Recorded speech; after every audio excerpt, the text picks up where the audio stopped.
दोस्तों very warm welcome to हमारी आज के लेक्चर में। आज हम डिस्कस करने जा रहे हैं बहुत ही इम्पोर्टेंट क्वेश्चन जो आज तक किसी ने भी आंसर नहीं किया आप लोगों के साथ। Why differential calculus exists at all. Yes दोस्तों, आपने सही सुना। आज आप बिल्कुल क्लियर तरीके से समझना चाहते हो कि कैलकुलस आखिर क्यों एग्जिस्ट करता है। What is the backbone of why it is existing, why differential calculus. दोस्तों हम डिफरेंशियल कैलकुलस को क्यों यहाँ पर पढ़ते हैं ये हम आज आपके सामने डिस्कस करने जा रहे हैं कि इसकी ज़रूरत क्या पड़ी साइंटिस्ट हमारे मैथमेटिशियंस को जो हिस्टोरिकल में आए हैं। बहुत से मैथमेटिशियंस आए थे तो उन्होंने डिफरेंशियल कैलकुलस को क्यों डिस्कस किया, क्यों इसको डिस्कवर किया, इसकी क्या ज़रूरत पड़ी थी। देखो दोस्तों, डिफरेंशियल कैलकुलस क्यों, ये बहुत ही रियल लाइफ से अराइज किया हुआ एक न्यू टूल है जो कि फ़िज़िक्स के प्रॉब्लम्स को, इवन फिज़िक्स क्या बहुत से एरियाज़ के प्रॉब्लम्स को सॉल्व करने में बहुत हेल्पफुल होता है। लेकिन यहाँ पर हम फिज़िक्स की बात करते हैं स्पेसिफिकली, तो फिज़िक्स को के बाद ही हम बात कर रहे हैं। लेकिन अगर आप ये जानना चाहते हो कि डिफरेंशियल कैलकुलस क्यों एग्जिस्ट करता है तो आपको मैं यहाँ पर समझाता हूँ। लेट अस गेट स्टार्टेड दोस्तों। तो दोस्तों हम पहले आपको ये बताना चाहते हैं कि जो हमने अपनी छोटे क्लासेस में पढ़ी है ऑपरेशन जिसका नाम है डिवीजन। ये जो डिवीजन है ये ऑपरेशन आपने पढ़ी होगी, बहुत से नंबर्स को आपने डिवाइड किया होगा। दोस्तों पता है इस डिवीजन का दूसरा नाम क्या है? इस डिवीजन का दूसरा नाम है, इसको हम डिवीजन वहाँ कहते थे, लेकिन इसी डिवीजन को हम मैथमेटिक्स में एक और नाम देते हैं जिसका नाम है कंपैरिजन। इसको हम कहते हैं कंपैरिजन।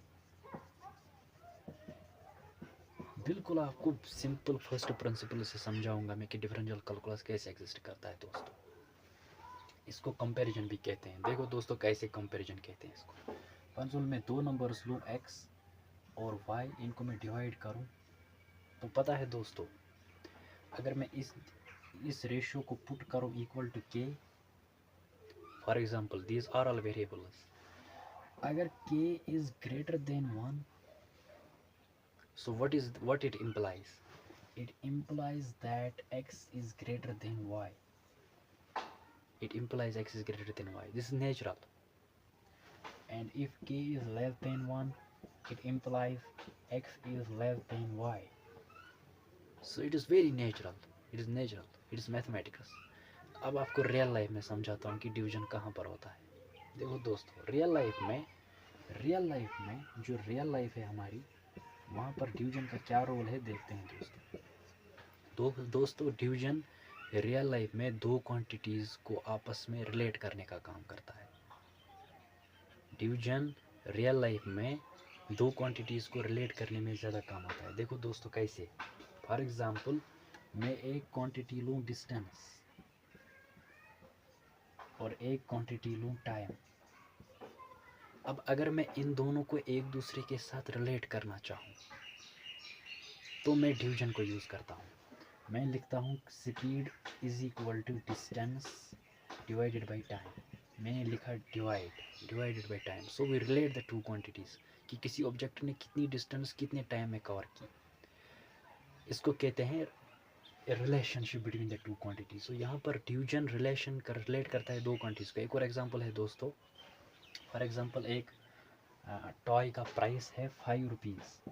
5 रुपीज़ हम लिखते हैं पर टॉय, तो जो यहाँ पर ये पर लिखते हैं हम, ये डिवीजन है दोस्तों। ये दो क्वांटिटीज़ को रिलेट करता है। अब हमने बहुत से क्वांटिटीज़ है ऐसे, फॉर एग्जांपल फोर्स है एक और क्वांटिटी जो आपको आगे पढ़ाएंगे हम, और एरिया है दूसरी क्वांटिटी। जब हम इनको डिवीजन के साथ रिलेट करते हैं तो ये बनता है प्रेशर, ये बनता है। हाँ बहुत से क्वांटिटीज़ को हम मल्टीप्लिकेशन के साथ भी रिलेट करते हैं, लेकिन यहाँ पर बात आती है डिफरेंशियल कैलकुलस क्यों एग्जिस्ट करता है। तो यहाँ पर मैं डिवीजन की बात करूँगा, यहाँ पर मैं डिवीजन की बात करूँगा। मल्टीप्लिकेशन की क्या एसेंस है उधर, वो हम उधर बताएंगे। लेकिन यहाँ पर जिस क्वेश्चन को मैं आंसर कर रहा हूँ that is why differential calculus, why differential calculus. दोस्तों ये एनालॉजी आपको समझ आई है, लॉजिक आपको समझ आया होगा। अब हम आगे बढ़ेंगे। अब हम आगे बढ़ेंगे दोस्तों। फाइनाइट क्वांटिटीज़ का डिवीजन आपने करना सीखा होगा। फॉर एग्जांपल आपने 5 से डिवाइड करना सीखा होगा 4 को, या 10 से डिवाइड करना सीखा होगा 2 को। This very obvious, this not going to be something new. What is something new? That is giving a rise to the differential calculus. Those are the quantities that are going to be very small. Those we call infinite smallest. For example दोस्तों, मैं दो numbers का division करता हूँ।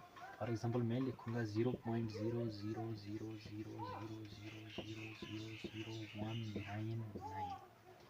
ये कितना small quantity है, इसको कहते हैं इनफाइनाइट स्मॉल, इसको कहते हैं इनफाइनाइट स्मॉल। अगर मैं 1 को इसके साथ ऐड करूँ तो 1 को कोई फ़र्क नहीं पड़ने वाला, almost approximately it will be equal to 1। अगर मैं दोस्तों 1 को इसके साथ मल्टीप्लाई करूँ तो that will become zero, that will become zero, it is very obvious.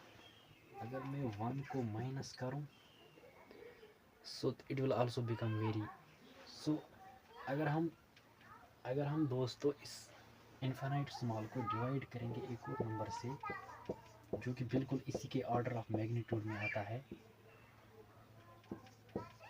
0.1, अगर हम इसके बराबर इसको डिवाइड करते हैं तो पता है दोस्तों ये भी इनफाइनाइट स्मॉल, ये भी इनफाइनाइट स्मॉल। जब हम इनको कंपैरिजन करते हैं तो ये सरप्राइजिंगली एक फाइनाइट क्वांटिटी आती है, finite quantity, it gives rise to the finite quantities. So these infinite smalls give rise to differential calculus. अभी इनफाइनाइट स्मॉल्स कहाँ आते हैं, how? Now the question is how differential calculus is using the infinite smallest to make the meaning, to make the finite quantities as meaning, to make these infinite smallest very meaningful in our real lives. वो हम अगले part में discuss ज़रूर करेंगे दोस्तों। इसके बाद जो इसका दूसरा पार्ट आएगा इसमें हम डिस्कस करेंगे how differential calculus is using infinite smallest as very basic most basic tools to solve the problems and to find rate of change of any quantities, to relate the two quantities. ये infinite smallest हम use करते हैं बहुत ही। ये जो infinite smalls है दोस्तों, ये दो क्वांटिटीज़ के होते हैं, बहुत ही छोटे छोटे इनफाइनाइट स्मॉल्स होते हैं दो क्वांटिटीज़ के, जिनको हम आपस में रिलेट करते हैं बाय डिवीजन। और यही वो फंडा है जो डिफरेंशियल कैलकुलस को बरत देता है दोस्तों। तो यही वो फंडा है जो डिफरेंशियल कैलकुलस को यहाँ पर जो है बरत देता है। हम एक और एग्जांपल देना चाहेंगे दोस्तों। फॉर एग्जांपल अगर हम इस नंबर को स्क्वायर करेंगे, अगर हम इसको स्क्वायर करेंगे ना दोस्तों, तब तो ये ऑलमोस्ट ज़ीरो आएगा, तब ये ज़ीरो आएगा। तो इनफाइनाइट स्मॉल्स के साथ जो ये मैथमेटिक्स चल रही है इधर, ये एक्चुअली दो क्वांटिटीज़ के, दो फिज़िकल क्वांटिटीज़ के वेरी स्मॉल मैग्नीट्यूड्स को हम एक दूसरे के साथ रिलेट कर रहे हैं, कंपेयर कर रहे हैं, मतलब डिवीजन कर रहे हैं, रिलेट कर रहे हैं, वो भी डिवीजन होता है। So at last you should write a point that relationship between infinite smallest